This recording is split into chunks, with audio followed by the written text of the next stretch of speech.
Кутмандуу кечиңиздер менен биздин вебинардын көрүүчүлөрү кайрадан медиа сабак студиясына кош келипсиздер.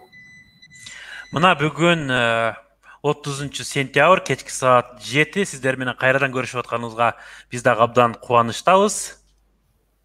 ММК колдоо борбору фондунун медиа сабак долбоорунун алкагында уюштуруп жаткан бул 2 айлык вебинарларыбыздын сериясында бир апта белгилүү бир темага багытталган. Бул апта толугу менен интернет ааламындагы интернет мейкиндигиндеги жалпы эле баарлашуу, санариптик этикага, санариптик маданиятка багытталган. Бул биздин вебинарлар сериябыздын аталышы "Мен медиа сабаттуумун" деп аталат.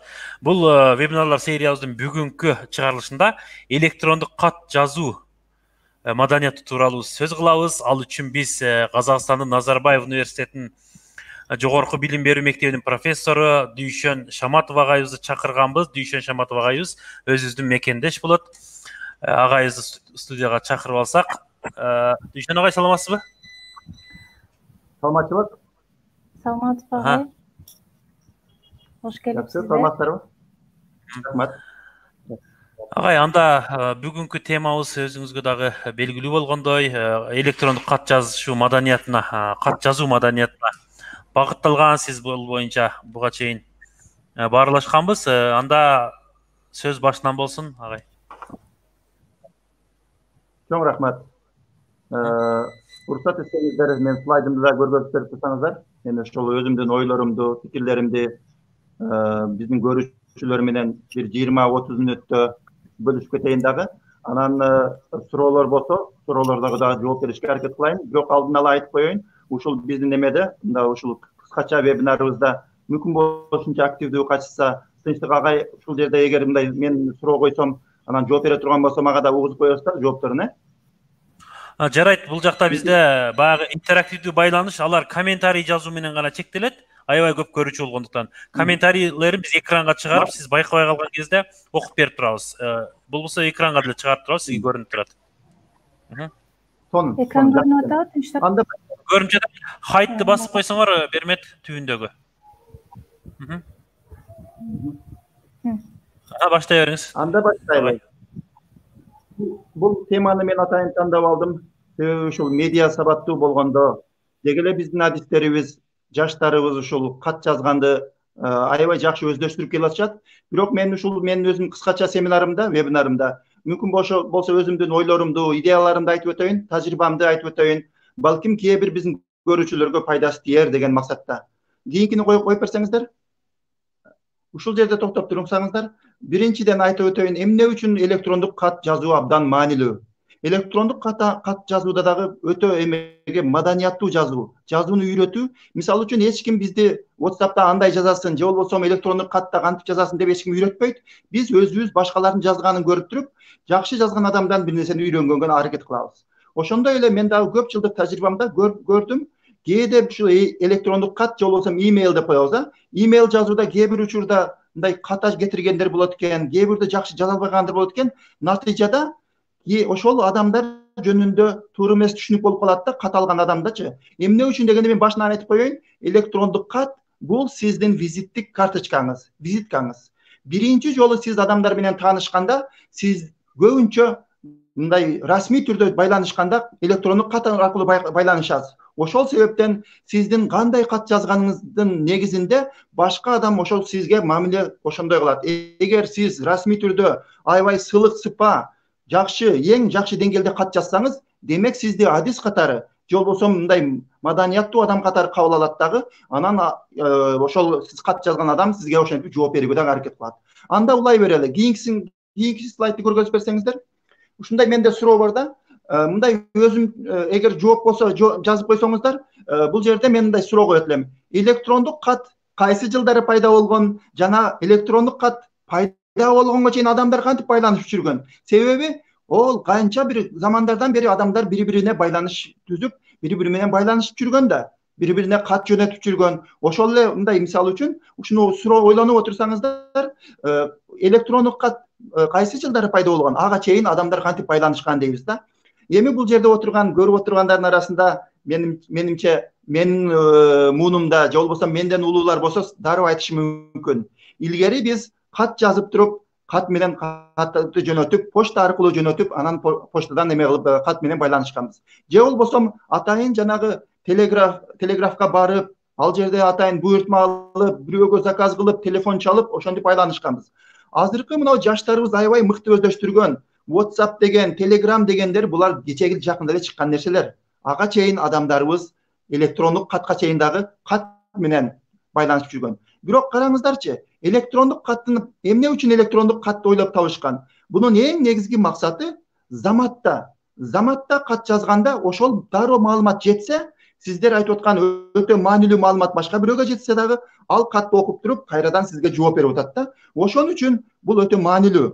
Бул өзү электрондук катты карап көрсөңүздөр, бул 60-70 жылдары эле биринчи жолу пайда болгон. Бир компьютерден маалыматты башка компьютерге жүктөп жөнөтүү боюнча. Бирок 1995 жылга чейин электрондук кат ушул азыркы түрдөгүдөй мындай коммерциялык түрдө бири-бирине кат жазуу түрдө мындай пайдаланып келген эмес да.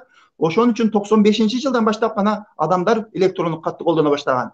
Мисалы үчүн, араңыздарда эгер бирөөдөн кат алсаңыздар, бирөөдөн кат келип калса, карасаңыздар адресинде биринчи чыккан электрондук адрестер кайсылар болгон? Алар Hotmail жана Yahoo. Эгер бирөөдөн кат алсаңыздар, аты жазылып, анан артында yahoo.com болсо, же болбосо hotmail.com болсо, алар ошол биздин ветерандар экен. Эң биринчи ошол электрондук катты үйрөнүп алган адамдар экен да. Бара-бара Mail.ru чыкты. Азыркы учурда эми Gmail'ди аябай катуу колдонуп атабыз. Ал жөнүндө да алдыда сөз кылабыз. Кийинки слайдты көргөзүп берсеңиздер. Ушул жерди карап көрүңүздөр. Эми кат алышып, байланышып, мына жердеги бул тиги почта кат салуучу эмени кутучаны балким азыр жаштар дагы эле түшүнбөй эле калышы мүмкүн, бунун максаты эмне деп туруп. Бул илгери ушундай нерсеге почточу келип туруп, катты гезитти таштап койсо, анан биз алып окучубуз, Анан кийинкисин да көргөзүп берсеңиздер, кийинкисин. Бул жерде кадимки эле сиздер жакшы билген бул Печкин деген почточу өзү велосипед менен барып, эмнеге дегенде эми айылда үйлөр көп да. Ал бардык үйлөргө барып каттарды жеткизиш керек, гезиттерди жеткизиш керек. Ушул анын эң эмеси, анын колдонгон унаасы деп коелу, велосипед экен. Кийинкисин көргөзүңүздөр.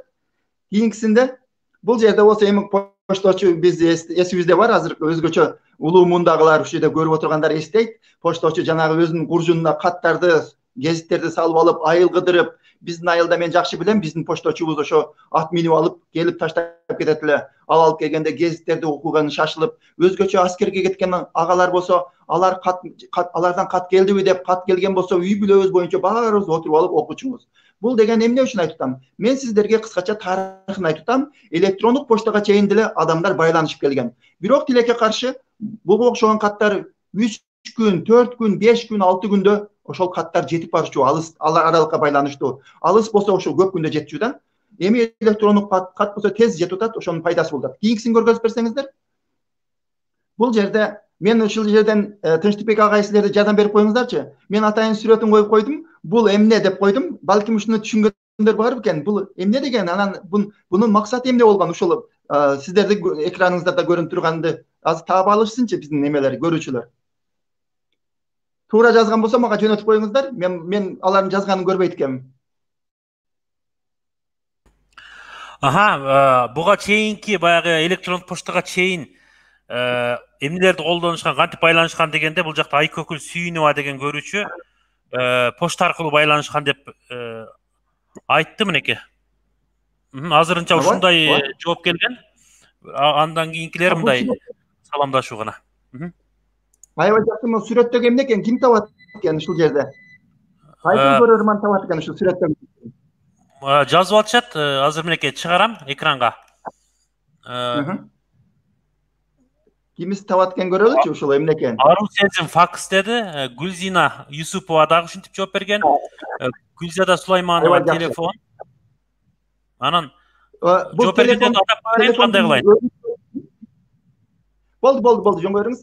Болду, ушул жерде туруп турсун эми. Албетте, мен көрөрмандарга аябай ыраазымын. Бул факс деген кадимки факс машина же факс деп коет. Албетте биздин көрөрманыбыз телефонго окшоштурганы, бул телефонго өтө көп окшоштуктары бар. Телефон чалып туруп, ал ошол кат алуучу тарапка звонок кылып, анан кийин баягы факс иштеген болсо, катты салып анан жөнөтүүчү да. Бул факс деген аябай кыска, өмүрү кыска болду. Бирок башка мамлекеттерде, кээ бир жерлерде дагы эле иштейт. Кыргызстанда биздин жаштарыбыз билбей калганын себеби бул 90-чы, 95-чи, 96-чы жылдары дагы кийин электрондук кат сканерлер пайда болгондо бул факс машина көпчүлүк жерде керек эмес болуп калды. Бунун кандай жакшы жактары бар эле? Бул ошол эмеде кагазда кандай эмне болгон болсо, сиздин кол койгон болсоңуз подпись, ошол кошо барат дагы. Бул расмий түрдө документтериңизди жөнөтүүчү бул атайын эме болгон да, курал болгон. Эгер уруксат болсо, кийинчерээк мен ушу факсты биринчи жолу мен кат жөнөткөндө аябай күлкүлүү окуя болгон. Аягында эгер мүмкүнчүлүк болсо айтып берем. Анында уланта берели. Келиңиздер. Бул жерде кызык маалыматты карап көрүңүздөрчү. Мен атайын ушу кызык маалыматтарды интернеттен да карап өзүмчө таанышып чыктым.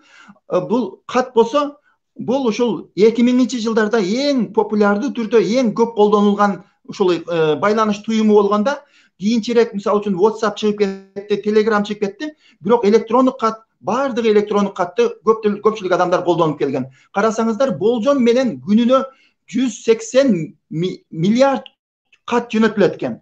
Көрдүңүздөрбү канчалык көп кат жөнөтүлөт экен? Бул ошол жылдары, бул мен 2000-чи жылдары датаны эмес, цифраны айттым, маалыматты. Бирок ошонун кызык жери 70% ушул каттардын 70% ар кандай керексиз, жана атайын англисинде junk деп коет. Жанагы дароо эле бир атайын бир адамдар өзүнүн коммерциялык максатта же болбосо вирус катары чыгарган каттар экен да. Ошон үчүн кат алганда аябай кылдаттык менен кимден келип атат, эмне деген кат деп туруп ошого аракет кылыш керек эле. Эми кийинки слайдты көргөзүңүздөр. Кийинки слайдта болсо, бул жерде мен ушул медиа сабактын маалыматтарына таянып кетейин. Карап көрсөңүздөр, бул адамдардын ар кандай булактар, маалыматтарды кайсы булактар аркылуу, кайсы байланыш түйүндөр аркылуу көбүрөөк эме кылышат, бири-бири менен байланышат. Бул жерден да карап көрсөңүздөр болот. WhatsAppка караганда, Telegramга караганда электрондук катты дагы деле көбүрөөк колдонушат. Өзгөчө мен айтып өтүшүм керек. Расмий байланышта WhatsAppка караганда дагы электрондук байланыш көбүрөөк күчкө ээ. Мисалы үчүн сиз чет өлкөлүк окуу жайга, же болбосо бир элчиликке, же болбосо бир расмий адамдарга кат жөнөтсөңүз, WhatsApp менен жөнөтпөйсүз. Көбүнчө электрондук кат өзүнчө расмий күчкө ээ да. Ушул жерден да цифраларды көрүп турасыз. Кийинки слайдка өтө берели. Эми ушул жерде мен дагы бир-эки суроо берейин сиздерге. Мындай, ал эми жаштар мындай билбей калышы мүмкүн, менин курагымдагылар билишет. Ар бирибизде бир эле электрондук адрес эмес, көбүрөөк электрондук адресибиз бар эле да. Ушул жерде суроо берейинчи. Күнүнө биздин көрөрмандар электрондук кат аркылуу имейл деп коелу, канча имейл алышат? Жана сизде канча электрондук адресиңиз бар? Ушу эки суроомду берейинчи. Жооп бергендер бир 5-6 көрүүчү суроо жооп берсе, анан кийин улантабыз. Сиз канча кат аласыз күнүнө, электрондук кат? Жана WhatsApp'тагы эмес, WhatsApp'та ал эми сансыз деп коет, абдан саны көп. Электрондук кат аркылуу канча кат аласыз? Жана канча сиздин аккаунтуңуз же адресиңиз бар?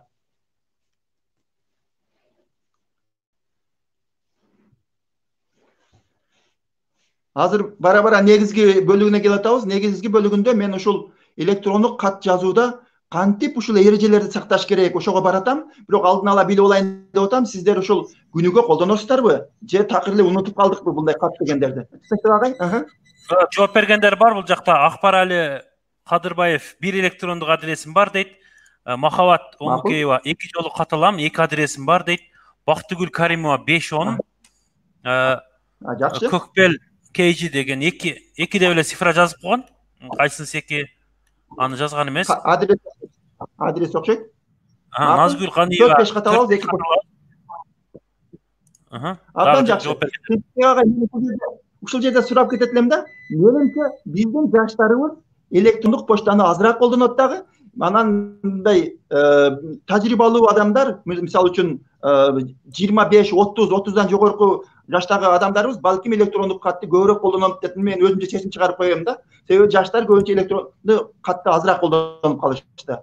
Ошондуктан бир эмеси бар, мен бара-бара айтып өтөм. Кээ бир учурда WhatsApp'ка үйрөнүп калган биздин жаштарыбыз электрондук катта жазууда адашат. Ошону мен мындай кеңири оюмду түшүндүрүп берем. Абдан жакшы болот, 20 кат алам дейт.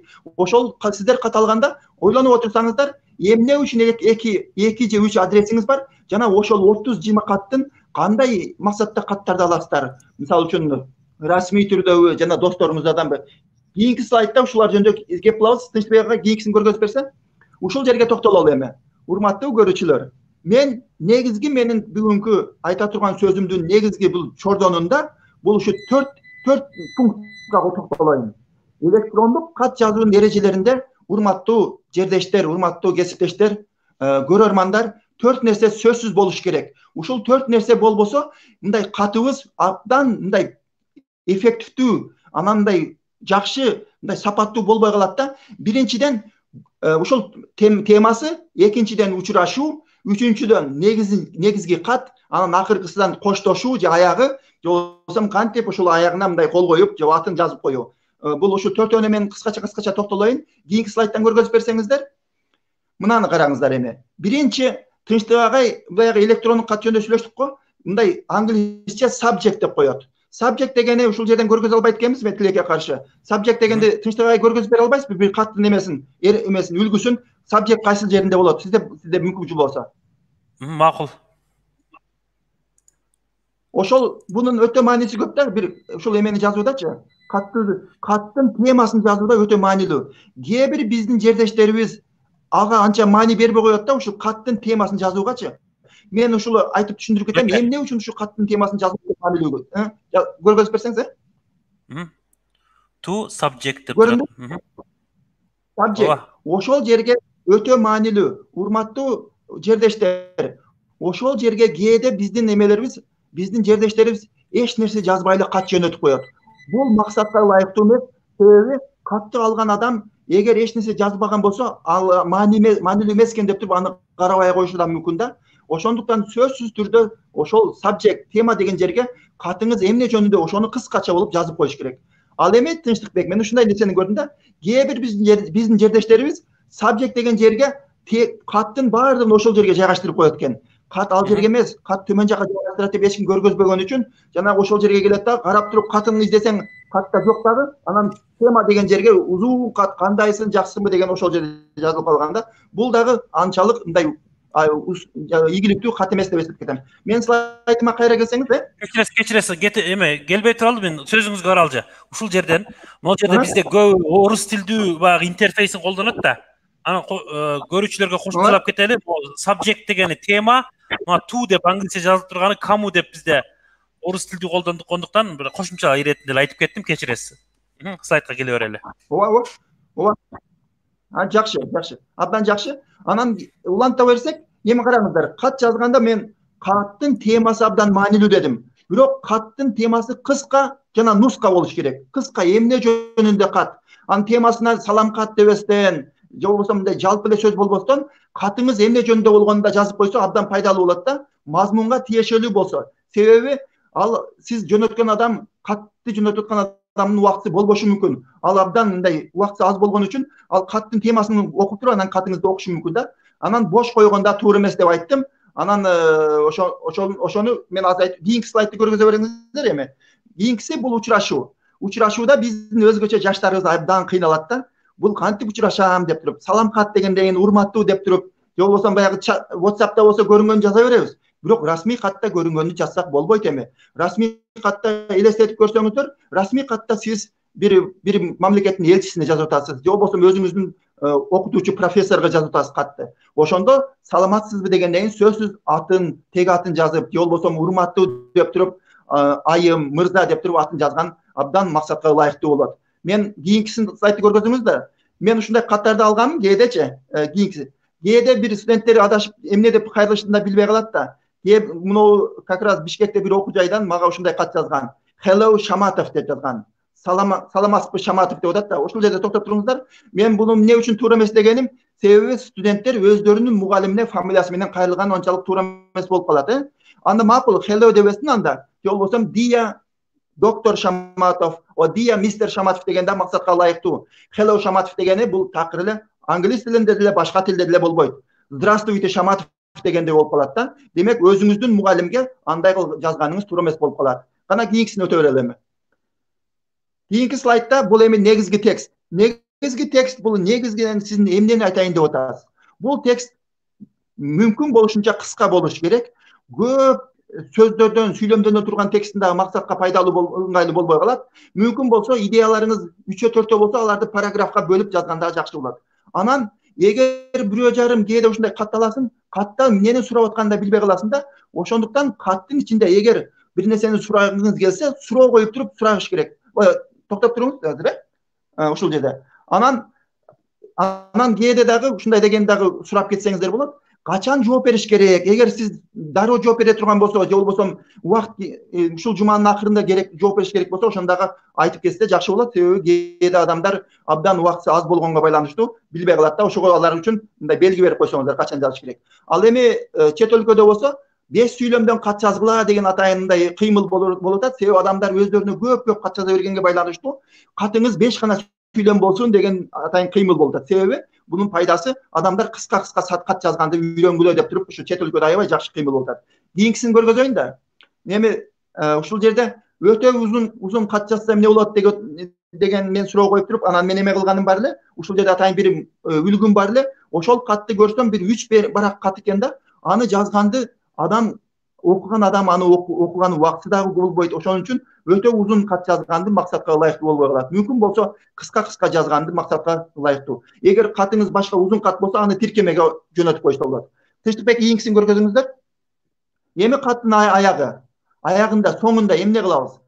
Каттын аягында сылык жыйынтыктап коюу. Урматым менен деп, анан каттын аягында атыңызды жазып, мүмкүн болсо телефон номеруңузду жазып, анан контакттарыңызды жазып коюп, сылык сыпа мындай коштошуп койгон жакшы болот. Анан кээ бирки биздин эмелерибиз, жердештерибиз сүрөттөрдү коюп, ар кандай цитаталарды коюп коет да. Мен ошону анча деле жактырбайм, себеби ал сүрөттөр, цитаталар мындай трафикти, боштукту ээлейт дагы, катыңыз жөнөткөндө дагы акырын жөнөп калат да. Ошон үчүн көптөгөн өзүңүздүн катыңыздын алды төмөн жагында сүрөттөрдү, кол жазмаларыңызды, ар кандай акылдуу сөздөрдү жазышты кээде максатка ылайыктуу болбой калат.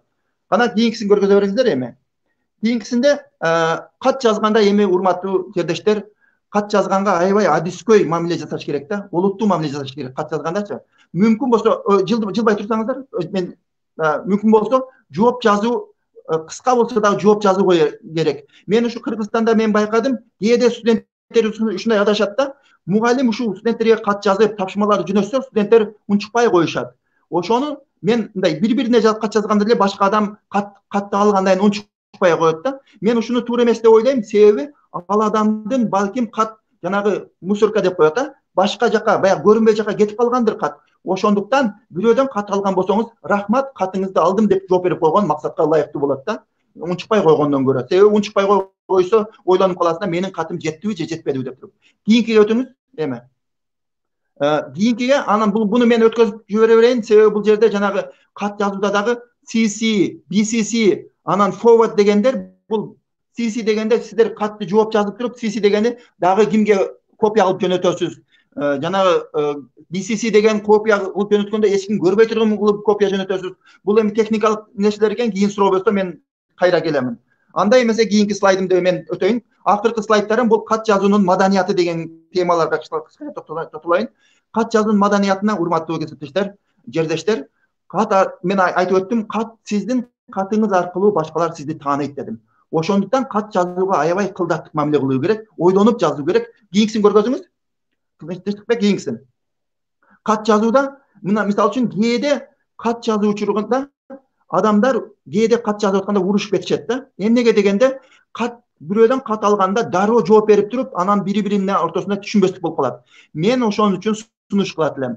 Бирөөдөн кат алганда, окуганда эле дароо реакция кылбаңыздар. Окуп туруп, кайрадан сыртка чыгып, ойноп келип кайра карасаңыздар, ал жерде сиздин ачууңуз келе турган деле маалымат жок болушу мүмкүн. Ошон үчүн мен сиздерден суранып кетейин, өтүнүп кетейин, дароо кат жазган бул мындай кээде шашылып туруп, өзүбүз кат жазып алып, себеби кат жазгандан кийин аны кайра кайтара албайбыз да.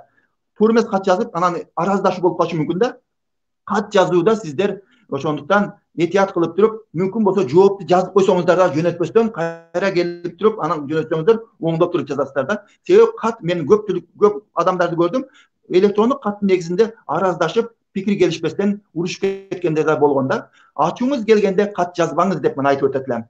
Себеби ачуу келгенде ар нерсени жазабыз да, кийин өкүнүп каласыздар. Анан кат жазганда дагы урматтуу кесиптештер, жердештер, какшык жана мазактоо, иронияны колдонбош керек, себеби башка адам ар кандай кабыл алат. мүмкүн болсо сылык сыпа эмнени айтсаңыздар ошону кат жазууда баягы мазактоону колдонбош керек деп айтам да. Кийинкини көргөзүп бериңизчи. Анан кээде мындай электрондук кат жазганда да кээ бирки биздин адамдарыбыз жанагы маек катары кабыл алышат да, бири-бирине жооп берип, анан баягы бири-бирине эме кылып, анын менимче WhatsApp, Telegram башкалары жакшы болушу мүмкүн, бирок электрондук кат алга эң ыңгайлуу байланыш түйүн эмес. Кээде анан кийин катка караганда ошол адамга барып эле жүзмө-жүз сүйлөшкөн дагы мындай пайдалуураак. Кээде эки адам эки кабинетте отуруп алып, кошуна офисте отуруп алып туруп, бири-бирине кат жаза беришет. Мен кат жазышат. Мен айтам, кат жазгандан кийин бири-бириңерге барып эле сүйлөшпөйсүңөр, 5 мүнөттө баарын чечип коесуңар. Катта жакшы түшүндүрө албай каласыңар да. Анан дагы бир эң олуттуу нерсе, өзгөчө жаштарыбыз биздин WhatsApp деген нерсени аябай жакшы көрөбүз, Telegram жакшы көрөбүз. Ал жакта биз тез кыскартып, ката деле жаза беребиз да. Бирок электрондук катта мүмкүн болсо пунктуацияга, грамматикага көңүл буруңуздар. Ката жазбоого аракет кылыңыздар. Себеби сиздер мен айткандай кат сиздин визитный карточкаңыз. Кандай жакшы кат жазсаңыз, ал ошол кат жазган адам дагы ошол сиздин жазган катыңызга жараша жооп бериши мүмкүн да. Ошондуктан шашылбастан бир баягы жакшы дагы эмеде каттарда spell check деген жанагы правописание дейби, эмне дейт, катаны текшерүүчү эмелери бар. Ошого бассаңыздар, сиз эмелерди, каталарды көргөзүп, оңдоону сунуш кылат. Оңдоп туруп сонун кылып жөнөтсөңүздөр аябай жакшы. Кийинкисине өтөлү, урматтуу жердештер, азыр акырына баратабыз. Кат жазганда ойлонуп жазууну айтып өттүм. Себеби кат дайым сакталып калат да. Ошон үчүн кат жазганда ойлонуш керек. Себеби кээ бир учурда бул катты адамдар расмий документ катары дагы колдонуп калат да. Мисалы үчүн ушунчанчы числодо сен ушундай кат жазган экенсиң деп туруп, ошол расмий документте болуп калышы мүмкүн.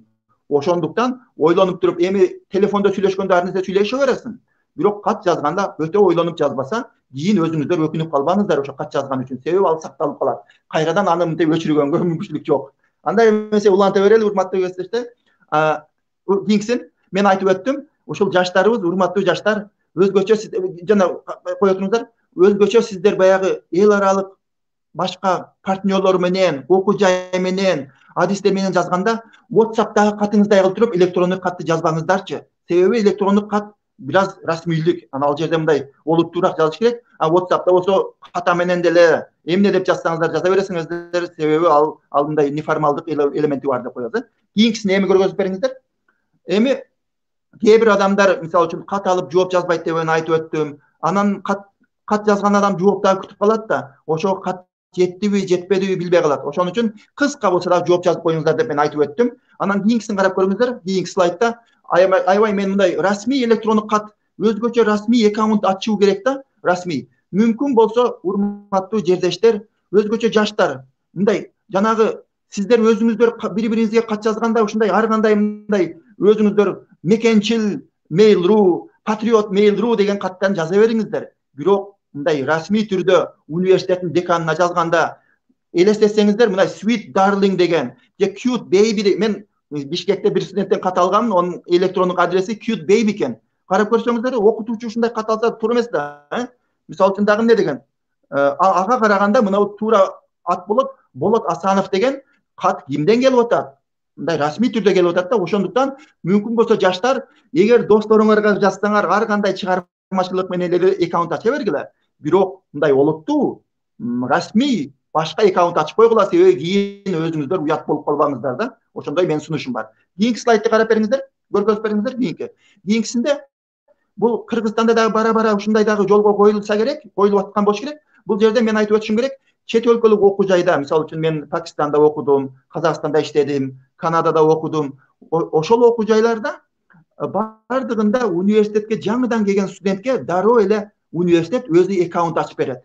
Бул аккаунттун пайдасы эмне? Аккаунттун пайдасы студент, мен ушул окуу жайдын студентимин деп калат биринчиден.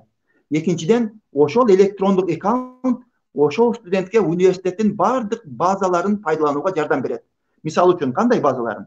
Ошол жерде электрондук жанагы базалар, библиотекалар бар, библиотеканы колдонгонго мүмкүнчүлүк берет. Же болбосо атайын порталдарга кирүүгө мүмкүнчүлүк берет. Элестетсеңиздер, мисалы үчүн сиздин окуу жайда 10 000 студент болсо, 10 000 студенттин ар биринин өзүнчө Mail.ru, Gmail, ар кандай адрестерден кат келип аткан болсо, ал жерде иштеген агай-эжекелер да баш айланып калат да. Андан көрөк бара окуу жайларда ушундай аккаунт ачылыш керек деп мен сунуш кылып келет элем. Анда кийинкисине өтө берели. Кийинкисинде бул жерде өзгөчө мына англис тилинде түшүнгөн көрөрмандар үчүн мисал десем дагы туура эмес болот. Бул non example деп коет. Бул туура эмес мисал. Ушул карап көрсөңүздөрчү, өтө каталары көп. Анан жанагы сленг деп коет, сленг. Көчөдөгү эле жаш балдар бири-бирине айткан сөздөрдү ушундай кылып туруп өзүнүн мугалимине кат жазып атат да. Бул дагы өтө мындай туура эмес кат болот дагы. Бул студент жөнүндө ошол мугалим жыйынтык чыгарып коет да. Демек өзү мындай окуусуна, бири-бирине, мугалимдерге мамиле жасаганда өзүн урматтабаган студент катары кабыл алынып калат да. Ошого мен суранып кетет элем, студенттер аябай мындай кылдаттык менен грамматикага, анан баягы өз расмийлүүлүккө да баа берип койсоңуздар, өзгөчө электрондук кат жазууда. Мейли WhatsApp'та айттым, Telegram'да айттым, аларда каалагандай жаза бериңиздер. Бирок электрондук катта өзгөчө мындай бир аз эмени, расмийлүүлүктү эске алыш керек. Андай эмесе, акыркы менин эме суранычым ушул жерде. Тынчтык агай, мен бүтүп калдым акыркы. Ушул жерде мен биздин немелерге, көрүүчүлөргө, эгер көрүүчүлөр дагы эле көрүп аткан болсо, ушул жерде 3 менин тапшырмам бар. Сиздер каалагандын үчөөнүн бирөөсүн тандап алып, ушул бизге кат жазып жөнөтүп коюңуздарчы. Биз көрөлү, сиздердин кандай кат жазат экенсиздер. Мисалы үчүн бирөөңүздөр жазышыңыздар мүмкүн. Чет өлкөлүк окуу жайга кат жазып көрүңүз. Мындай баягы мен айткан 4 эрежени эсепке алып, эстеп, жанагы темасын кантип коесуз, саламдашууну кантип кыласыз, текст, негизги текст кандай болот, анан коштошуу кандай болот. Ошону эске алып туруп, ушул 3 каттын бирөөсүн жазып жөнөтүңүзчү. Көп узун болбосун, 5-6 эле сүйлөм болсун болгону. Биринчи катта сиздер чет өлкөлүк окуу жайдын кабыл алуу эрежелерин, процессин сураңыздар. Экинчи катта каалагандар жазыңыздар. Эл аралык уюмга кат жазыңыздар. Сиздин айылдагы мектебиңизге каржы жагынан жардам берсинчи. Аны дагы мынтип мындай жакшы расмий түрдө сонун кылып жазыңыздар. Алар ошол сиздин катыңыздын негизинде мындай ойлонуп калсын. Үчүнчүсү, чет өлкөлүк элчи, мисалы үчүн элчи дейли, Англиянын элчиси, Улуу Британиянын, ошол сиздин окуу жайга келип бир аземдүү конференцияга катышып кетсин десе, ошону расмий түрдө чакырыңызчы. Ушул жакшы кат аркылуу темасын жакшы коюңуз, анан учурашууну, саламдашууну, анан текстин жазып, анан коштошуп, ушул сиздин катыңызды жазган негизинде ошол кат алып аткан адам, бул адамдар серьезный экен, олуттуу мамиле кылат экен. Ушу барбасам болбойт деп ойлонуп калсын да. Кана сиздерге бир 5 мүнөт болбосо 4 мүнөт убакыт береличи, Тынчтык агай, катты күтөбүз анда. Кимден кат келет экен көрөлүчү.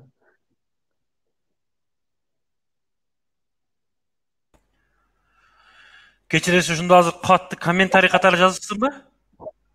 Катты комментарий деле ошол балким ошол жерде эле мынтип темасы эмне болот, анан саламдашып, анан кыска комментарий кылып эле SMS кылып жазып коесуң төмөн жака эле. Аганда жарайт. Кайсы адреске жазабыз деп сурап жатканда, сиздер өзүңүздөр кийин башка бир адреске жазасыздар, бирок азыр бул тапшырмага ылайык комментарий катары темасын, анан кийин жанагы саламдашуу жана башка эрежелерди комментарий катары жазасыздар ушул биздин вебинардын түбүнө. Ооба, Тынчтык агай, ушул жерде комментарий болсун, бирок ушул вебинардан кийин мен электрондук катымды таштап коеюн. Өтө эле мындай мен жакшы кат жазганды үйрөнөм дегендер, мага кат жазат дагы, мен ушу мындай аларга мүмкүн болушунча ошол кат жазуу, каталар болсо оңдоп, дагы комментарий бергенге аракет кылам. Бирок ал вебинардан кийин. Азыр бирок ошентсе дагы булар катын биздин көрүүчүлөрүбүз каттарын жазганга чейин сиз поштаңызды бизге жеке куржунга жазып берсеңиз, мен экранга аны бажырайтып чыгарып берейин, анан дагы мүмкүн уруксат берсеңиз, биз убакыттан уттурбай булар жазганга чейин биздин урматтуу көрөрмөндөр суроо жоопторду баштап тура берсек кандай болот? Өтө жакшы. Ошол кээ бирки суроолор болсо жооп берүүгө аракет кыла берели. Анан каалагандар жазып тура бер. Мен WhatsApp аркылуу сиздин WhatsApp'тан алдым, азыр мен бул жака чыгарам аягында. Агай, мындай суроо келиптир да. Биздин WhatsApp'ка келген. Урматтуу Дүйшөн агай,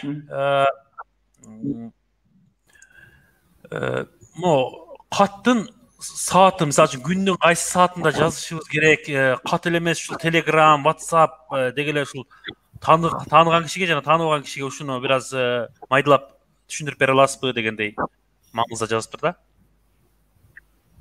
Эми мен буга мындай жооп берейин. Эми бардык адамдар бирдей эмес да. Ар кимдин өзүнүн эң ыңгайлуу, эң мындай убакыты бар да. Кээ биркилер кечинде отуруп алып жазат, аябай ыңгайлуу, аябай жакшы жазат. Кээ биркилер эртең менен туруп алып туруп саат 4-те 5-те турат, 6-да турат, ошондо туруп алып жазганды жакшы көрөт да. Кээ биркилер жумушка барып алып жазат. Бирок мен өзүм расмий кат болсо бир аз эме кылып туруп, балким ошол эртең менен чарчаганга чейин, мисалы үчүн жумушка барганда 9дан бир 11ге чейин эң маанилүү каттарды жазып бүтүрүүгө аракет кылам да ошол убактачы. Себеби адам чарчай электе дагы жакшы үйлөр бар да, чарчаганда кээде мындай кээ бир нерсени өзүң дагы байкабай каласың, катасы кетип калат. Кээде жанагы азыркы учурда компьютердагы бир нерсени жазайын десең, башка нерсени оңдоп келип берет. Анан кийин өзүң уят болуп калбаш үчүн олуттук кат болсо мындай чарчабай отурганда жазса жакшы болот. Балким дагы бир мен аябай жакшы кат жазгандарды көрдүм. Алар керек болсо Word документке кат жазып туруп, аны барып туруп көчүрүп, анан жөнөтүп коет да, ойлонуп отуруп. Себеби кат жазууда мындай дароо эле жазып эле жөнөтүп берген туура эмес болуп калат экен, бир аз ойлонуп жазып жөнөтүп керек экен да. Өзгөчө жанагы маанилүү деген каттарда. Жакшы, анан бизден Салтанат Бейшенова деген көрөрмөнүбүздөн суроо келген. Суроолорго жооп ала албайбызбы? Мурдагы суроосу мындай болчу. Мен азыр аябай көп болгондуктан таппай атам, бирок эсимде калыптыр. Кат жазсаң жооп бербей койгон кишилерге көз карашыңыз кандай дейт. Ага чейин дагы кайсы бир тийиштүү органдарга көп жолу жазып жооп ала албай жүрдүм эле дегендей дагы бир комментарийлерди жазып аткан. Кийинки суроосу ушундай болду. Көз карашыңыз кандай жооп бербей койгондорго? Эми мен өзүм үчүн жооп берем, өзүм үчүн жооп бергенге аракет кылам. Эгер бирөө жардам сураса, эгер бирөө бир нерсе сураса, колдон келбесе дагы кол жок, аткара албайм деп жазып койгон, кыска жазып койгондо жакшы болот да. Убактым жок эле депчи. Бирок кээде мен түшүнөм, кээде адамдар ушунча убактылары жок болуп калат. Кээде аябай кээде каттар сиз жөнөткөн кат, мисалы үчүн көп адамдар мага капа болушат. Себеби мен кээде катым эмеге түшүп кетип калат экен да. Алар жөнөткөн кат жанагы тынчтык айтып койсоңуз эмне деп коет, жанагы спамга кетип калат.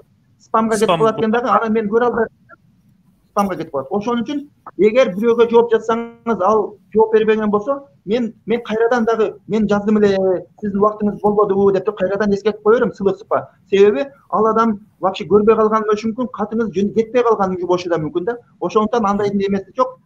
Бирок өтө эле мындай кээ бир адамдар кат жазсаң, өтө маани берип кат жазсаң, анан мындай женебегендей кылып окубай койсо, бул албетте мындай мага деле анча жакпайт, бирок эми бизде мындай эме кылган эмес да. Кат жазса сөзсүз жооп бериш керек деп туруп эч ким үйрөткөн эмес да. Ошон үчүн ар бир адамдын өзүнө коюш керек. Себеби мындай эгер адам өзүн мындай эффективдүү байланышуучу, эффективдүү коммуникатор катары мындай өзүн адамдар баалай турган, мени башка бирөөлөр ушундай бааласын, бирөөгө мындай көңүл буруп, эгер колдон келбесе дагы жооп берип коет экен деп мени адис катары баалап калсын десе, анда өзүбүз үлгү боло беришибиз керек.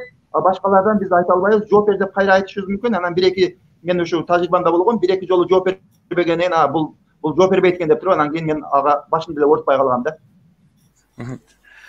Жакшы, Бермет, эгер силерде суроо болбосо мен кийинки комментарий суроолорго. Кийинки комментарийге өтө берели, эгер убактыбыз калса мен аягында сурайын. Жарайт, анан сиз жанагы ар бир университетке студент кабыл алынганда же жаңы окутуучу кабыл алынганда аккаунт ачылат дедиңиз. Бул жакта Турат Алыбаев деген комментарий узатыптыр. Манас университетин ушундай кылды дейт. Анан быйылкы санариптештирүү жараянында бардык эле университет бул ишти аткарып атат деп мындай ойлойлу. Андан кийин дагы биздин WhatsAppка суроо келген. Азыркы күндө дагы деле Mail.ru деген почта кызматын колдонгондор бар. Gmail'дин мүмкүнчүлүгү көп эмеспи? Эмне үчүн биздин Кыргызстанда Mail.ru'ну көп колдонот дейт. Тынчтык агай, ушул жөнүндө мага эле сиз жакшыраак билесиз да. Мен албетте Mail.ru'га караганда Gmail'дин абдан эле мүмкүнчүлүктөрү көп, абдан функциялары көп, ролдору, пайдалары көп. Мисалы үчүн ошол эле жерде абдан көптөгөн оор массадагы маалыматтарды бири-бирине жөнөтө аласың, ошол жерде сактай кое аласың. Сиз өзүңүз айтып кошуп жардам берип коесузбу Тынчтык агай ушул жөнүндө? Албетте, бирок бизде баягы интернетти биз жаңы технологияны мына орус тилдүү ааламдан ошол мурдатан көнүп калгандай алгандыктан биз ошол Mail.ru'ну биринчи кабыл алганбыз, менин жеке түшүнүгүмдө. Андан кийин ошол дүйнөдөгү бүт маалыматты мына орус линиясы аркылуу алгандыктан биз ошого көнүп калдык. Бирок бүгүнкү күндө мына пандемия учурунда айрыкча Gmail'дин мүмкүнчүлүгү аябай кең экендиги тастыкталды. Эми баары эле Gmail почтаны колдонот болуш керек. Бирок ар кимдин өз эрки, албетте. Кайсы почта кызматы? Ушул жерден Mail.ru боюнча кошумчалап кетет элем. Жалпы эле Mail.ru почтасына ээ болгон Mail.ru Group КМШ өлкөлөрүндө активдүү реклама акцияларын жүргүзгөн. Рекламаларына каражаттардын колдонулушу да толугу менен эң башта толугу менен КМШ өлкөлөрүн капсаганга же алууга аракет кылган. Ошондуктан биздин мамлекеттерде өзгөчө Орто Азия чөлкөмүндө Mail.ru'ну көбүрөөк колдонуп келишет Gmail'ге караганда. Агай дагы бир суроо бар эле. Жогоруда өтүп кеттим, бирок эстеп калдым аны дагы. Ошону узаттырып, биякта мисал келтирилген каттарга кезек берели анда. Биринчи мындай суроо берген. $1000 же ошо $1 миллион утуп алдыңыз деген каттар келип калат почтама дейт. Бул кандайча болуп калат деп суроо узатканда башындачы, бирок өтүп кетти аябай жогору. Ал деген спам, анан ал деген жанагы спамды уюштуруу түзгөндөр ошол $1 миллион, мисалы үчүн сенин тууганың Африкадагы тууганың каза болуп калды, аны акчаны кимге беребиз билбей атабыз, тезирээк сени өзүңдүн дарегиңи жөнөт дейт да. Мен аны жанагы эле кадимки эле биздин жанагы пирамидага окшогон, же болбосо ар кандай шылуундар отуруп алып, адамдардын башын айлантып, бета чай дегендерди уюштуруп, телевизор уттуң дегендей эле бул алдамчыл шылуун афераларды деп айтат элем да. Эми биздикилер албетте акча дегенде, акча жакшы да. Сен акчага ээ болосуң, $10 миллион биз кимге беришти билбей атабыз. Эң эле жакын тууганы сен десең, мен деле ушундай тууганым бар окшойт деп кызыгып кетебиз да. Анын кызыкканыбыз, урматтуу көрүүчүлөр, кызыгабыз дагы биринчи кызыккандан кийин документиңди жөнөтөсүң, анан кийин алар сурайт, ай башында ушундай кичине формальность болуп атат, хотя бы $3 миң жөнөтүп турчу, $5 миң жөнөтүп турчу деп акчаң кете берет. Ошол баягы кайрымакка илмекке илинип калганыбызды билбей калабыз да. Ошого мен айтып өтөт элем. Ага окшогонду дароо эле токтотуш керек. Ундай канчалык заманчыбый, абдан мындай кызыктырган кат болсо дагы ойлонуш керек да. Бирөө жөндөн эле мындай акчаны мындай $1 миллион эмес, $1000 эмес, $100 жөндөн бирөө бере койбойт. Ошондон мындай ойлонуш керек. Кантип эле мен вдруг миллионер болуп кетем деп туруп. Ошого урматтуу көрүүчүлөр, аларды мисалы үчүн окуу жайларда атайын фильтрлик система бар. Сиздин каттарыңызга атайын аларды өзү фильтрлеп туруп, жалаң спамга жөнөтүп берет. Бирок жанагы Mail.ru'да, Gmail'de кээде фильтр жок болгондуктан баардыгы сиздин экраныңызга келе берет дагы, ошондо адашып калышыңыз мүмкүн да. Ошого урматтуу биздин жердештер, кесиптештер, катты караганда дагы биринчи эле кандай адрестен келип атат? Ким адрес? Ким деген адрес? Бул расмийби? Мен тааныймбы? Ушул катты күтүп аттым беле? Күткөн жок белем деп туруп, анан кийин эме кылыш керек. Себеби башка бирөөнүн аферанын туткунуна түшүп калбаңыздар деп мен сунуш кылат элем да, урматтуу көрүүчүлөр. Урматтуу көрүүчүлөрүбүз, ушундай Дүйшөн агай айткан шылуундардын курманы болбош үчүн биздин мурдагы апталарда өткөн кибер коопсуздук жана фишинг боюнча атайын вебинарлар өткөн адистерди чакырып, ошол жерден да дагы бир жолу вебинарды көрүп, коопсуздугуңарды мындай жогорулата аласыздар. Агай, мен суроо берет элем, каттарда колдонулган тил боюнча. Мисалы мен университетим менен болгон баарлашууда түркчө, англисче өзгөчө профессорлорго жазган каттар түркчө, англисче эки тилди аралаштырып жазып салабыз да кээде. Бул туурабы? Же мындай эгер агай, мисалы агай каршы болбосо жаза берсем болобу, же эгер англисче жазып баштырсам аягына чейин англисче жазышым керекпи? Эреже барбы тил колдонуу боюнча?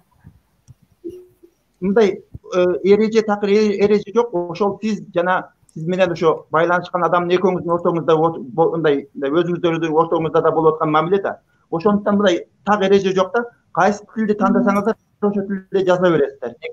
Бирок ошол жерде мен өзүм айтып өтөт элем, бир катта жазып баратып эле башка катка өтүп кеткен. Эгер максатыңыз болсо, айтсаңыз болот да. Мисалы үчүн мен кээде ушундай жазып калам. Кээде англис тилдүү Кыргызстан жердештерим менен мындай саламдашып, кыргыз тилинде саламдашып, баарын саламдашып, учурашып, сурашкандан кийин мен ушул темамды англис тилинде мындай сиздерге мындай оңоюраак түшүндүрүп берет элем, мындай изилдөө боюнча. Мунуну англис деп келишим кылып туруп эме кылам да. Болбосо кээ бирлер ойлоп калышы мүмкүн да. Ага эмне эле өзүнчө англис тилге өтүп кыйынсып атат дебеш үчүн өзүңүздөр кат алган адам менен мындай бири-бириңиз менен келишип алыңыздар керек. Болбосо кааласаң англисче, кааласаң орусча жазып, өзүн көргөзүп атат деп туруп кээде мындай. Себеби катталып аткан адам сизди кантип интерпретация кылат, ошого да көңүл буруп коюш керек. Ата эч ким мындай эреже кое албайт, катты ушул тилде жазыш керек деп эч ким сизге милдеттендире албайт. Анда биз буну кат мисалын жазгандарга кезек бере берели. Бул жакта Нигмат Мурзаев деген сизге окулуп атабы агай? Окулуп атат, кичирээк болуп атат, бирок бир кайталап коелу. Окуй берейинби? Биз окусаңыз, Нигмат Мурзаев жазат, Ош областынын Кара Суу районуна караштуу Кызыл Кыштак айыл өкмөтүнүн башчысы КШге ошол эле айыл өкмөтүнүн Мы Сабирова атынан мектебинин эмгек жамааты 10 000 сом жардам берүүңүздү сурайбыз дейт.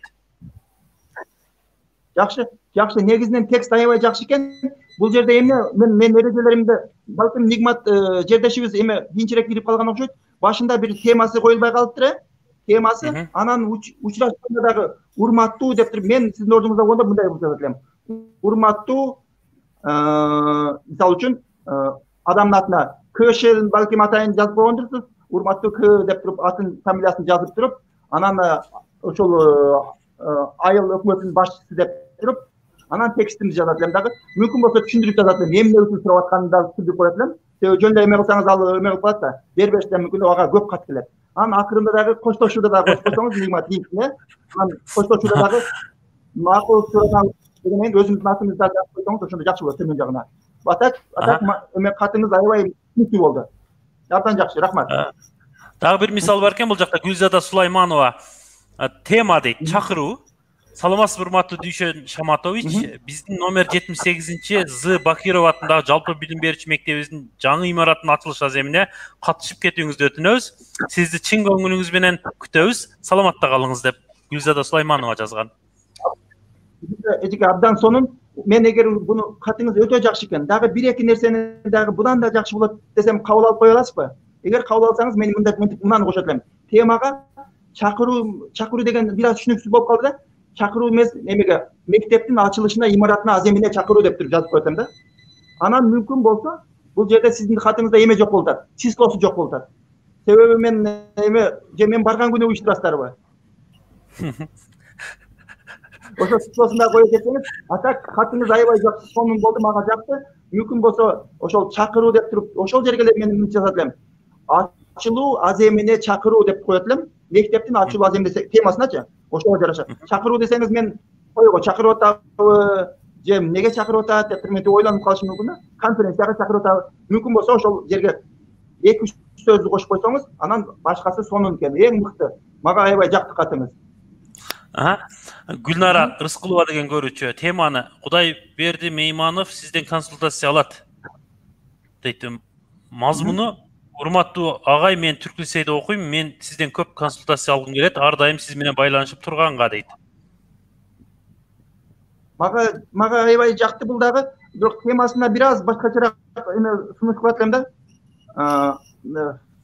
Балким фамилияңызды итак эле каттан көрүп атам да. Фамилияңыздын коюштун кажети жок менимче. Консультация алуу суранычы деп койсоңуз, бул темасын башкачараак койсоңуз, себеби ошондо жакшыраак чыгат да. Эме анан мазмунунда: урматтуу агай, мен түрк лицейинде окуйм, жакшы түшүнүктүү.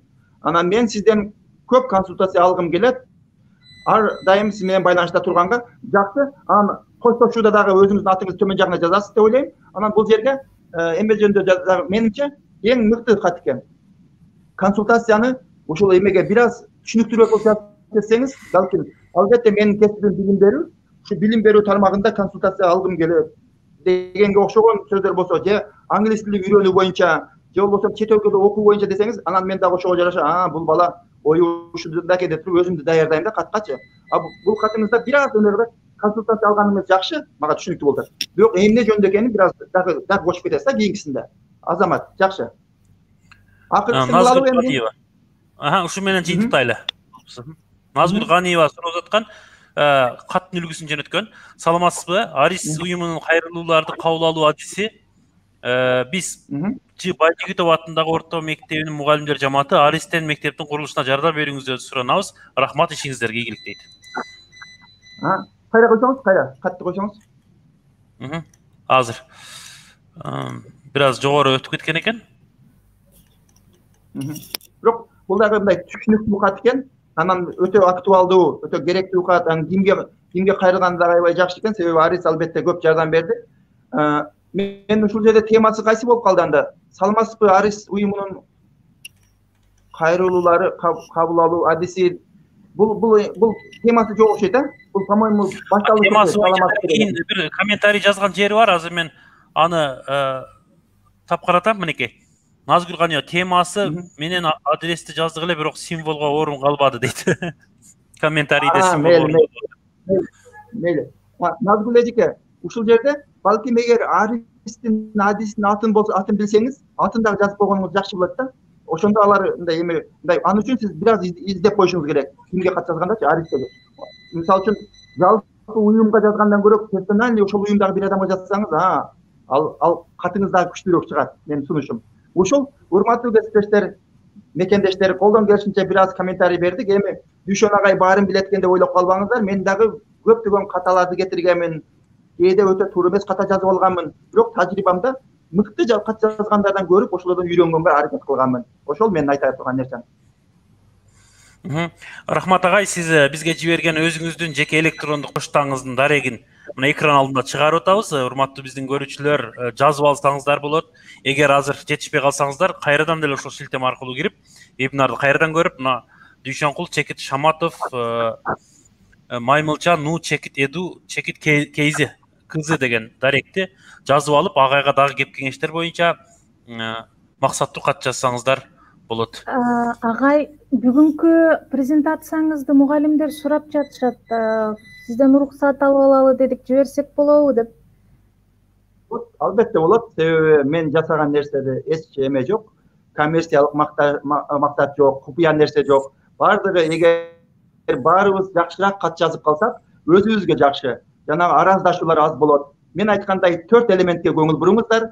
Тема, саламдашуу, негизги текст жана коштошуу. Эгер кыргызстанддар өтө жакшы кат жазып калсак, демек башка мамлекеттердин адамдары, булар аябай сонун жазат экен. Аябай эме кат жазуу маданиятында аябай өздөштүргөн экен деп калат. Ал биздин баарыбызга жакшы. Рахмат агай, келип убакыт бөлүп бергениңиздер үчүн. Абдан актуалдуу тема болду окшойт. Анткени биздин көрүүчүлөр да бүгүн аябай көп, өтөнчө комментарий жазгандар дагы абдан арбын. Агай, эгерде дагы бир айтпай калган ойлоруңуз болсо, кошумчалап жыйынтыктап берсеңиз. Макул. Урматтуу жердештер, кесиптештер, албетте бул технология абдан тез өнүгүп жатат. Тез өнүгүп. Мурда мисалы үчүн баягы мен башында айткандай кат менен байланышып жүрсөк, бара-бара WhatsApp болуп, азыр илгери ким ойлоптур ошо бири-бириң менен мындай ушу сотканы карап алып, бири-бириңдин жүзүңдү көрүп, видео байланыш кылып сүйлөшөсүң деп туруп. Эми мен айтайын дегеним, ушул кайсы заман өзгөрсө дагы, ушул биз өзүбүз замандан артта калбастан, дайыма ушул технологиядан артта калбастан өздөштүрүп жүрө берели, заманбап нерселерди үйрөнө берели. Бирок ошол технологиянын кулу болуп калбастан, тескерисинче ушул технологияны өзүбүзгө мындай курал катары колдонуп жүрө берели дагы. Негизинен бул бизге жакшы жактарын көп алып келсин. Ал эми жердештерибизге, мекендештерибизге оорубаңыздар. Акыркы убакыттарда өтө эле мындай жаман нерселер көп болду мамлекетибизде. Элибизде тынччылык болсун, оорусуздон алыс бололу, жакшылыктар болсун. Кыргызстанга мындай жакшы күндөр тезирээк келсин, тез. Биз бири-бирибиздер менен мындай ачык айкын жолугуп, учурашып, сүйлөшүп, жүздөшүп сүйлөшкөн дагы мүмкүнчүлүктөр болсун дегенди айтып өтөйүн. Рахмат агай, сиздин дагы ишиңизге ийгилик. Үй бүлөлүк тынчтык, бакубатчылык каалайбыз агай. Кайрадан сиз менен дагы буйруса, кийинки башка бир вебинарларда көрүшөбүз деген ойдобуз. Саламатта туруңуз. Саламатта барыңыз агай, чоң рахмат.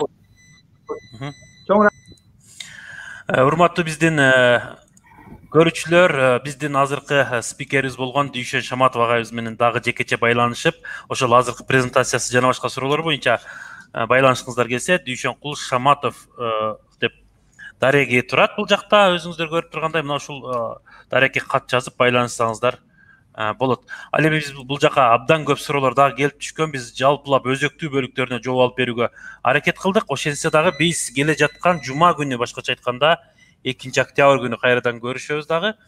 Мына ушул санариптик сабаттуулуктун дагы башка бир элементтери, дагы бир башка багыттарын тегерегинде сүйлөп отуруп, суроолоруңуздарга жооп алганга аракет кылабыз. Анда эмес урматтуу көрүүчүлөрүбүз, силерди тынчтык айткандай жума күнү вебинарыбызда кайрадан күтөбүз. Бүгүн активдүү катышып бергендериңиз үчүн чоң рахмат. Анан бизден эгерде биз менен байланышкыңыздар келсе, же болбосо ушул эле биздин вебинарды кеч калып кайрадан көрсөм болобу дегендей, кантип сакталат деп, эфир сакталабы деп сурап жаткандар бар. Ал үчүн биздин Facebook баракчабызга кирсеңиздер болот, же болбосо ушул YouTube каналыбыздагы медиа сабак адрес аркылуу кайра кайталап көрүү мүмкүнчүлүгүңүздөр бар. Ошондой эле биздин Instagram баракчабыздагы медиа сабак, ошондой эле сайтыбыз бар, экран алдыда жазылып турат. Жана башка суроолоруңуздар болсо биздин WhatsApp номерибиз 077 112 255 жана ошондой эле медиа сабак kg maymilcha@gmail.com деген дарекке кайрылсаңыздар болот. Катышып бергениңиздер үчүн сиздерге биз дагы ыраазычылык билдиребиз. Кечиңиздер көңүлдүү улансын. Саламатта калыңыздар.